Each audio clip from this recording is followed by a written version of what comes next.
Hello' guys welcome back to my YouTube channel. Date আজি হৈ গ'ল 2 মাৰ্চ। সময় এতিয়া 7:30 বাজিছে। আমি নেচাৰেল গেছত বাইং ছাইডত পজিশ্যনেল ট্ৰেড লৈছোঁ। আজি পজিশ্যনেলি বাইং ট্ৰেড লৈছোঁ। কি কাৰণে বাই কৰিছোঁ সেই বিষয়ে মই ভিডিঅ'টো বনাই আছোঁ আজি। ফাৰ্ষ্ট টাইম আমি নেচাৰেল গেছৰ ইণ্টাৰনেশ্যনেল মাৰ্কেট চাব লাগিব। ফাৰ্ষ্ট টাইম ইণ্টাৰনেশ্যনেল মাৰ্কেট চাবলৈ হ'লে ৰাতিপুৱাই এইটো হ'ল আমাৰ 200 EMA। এইফালে যদি আপুনি চায় 200 EMA ৰাতিপুৱাই বেক কৰিলে। ৰাতিপুৱা আপোনাৰ 4:11 বজাৰ কেণ্ডেল বেক কৰাৰ লগে লগে আমি ইয়াতে ছেটআপ পালে বাই কৰিম বুলি ৱেইট কৰি আছিলোঁ। কিন্তু যিভাগে 5 মিনিটত এইটো 1 আৱাৰ কেণ্ডেল হয়, 5 মিনিটত গ'লে আপুনি দেখিব এইডোখৰতে এটা পেটাৰ্ণ দেখাইছিলে, কিন্তু ই 200ৰ EMA 1 আৱাৰৰ তলত আছিলে। কিন্তু এইডাল বেক কৰাৰ লগে লগে আমি ৱেইট কৰিলোঁ এটা ৰিটেচমেণ্ট হয় যদি আমি বাই কৰিম। আৰু ৰিটেচমেণ্ট কৰিলে এইডোখৰতে ৰিটেচমেণ্ট কৰিলে, এইটো 38% ৰিটেচমেণ্ট।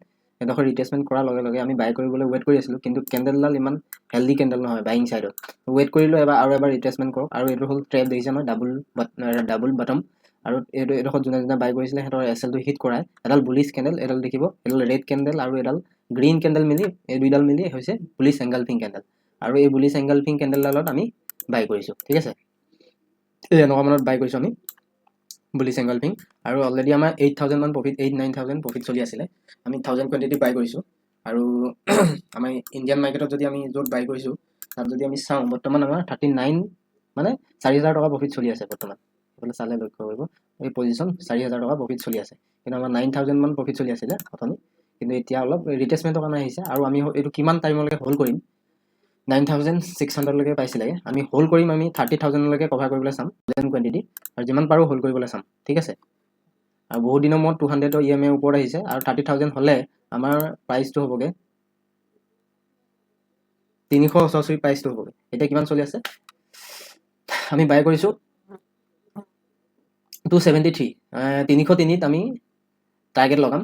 আৰু 30,000ৰ ওপৰত যিমান ট্ৰেইল কৰি লৈ যাব পাৰোঁ, যদি SL হয় ইয়াতে SL হৈ যাব। আৰু SL হ'লে আমাৰ 1400 লছ হ'ব। আৰু বুক কৰিলে আমি 30,000 বুক কৰিম। ঠিক আছে, আৰু মই প্ৰত্যেক দিনাই আপডেট দি যাম।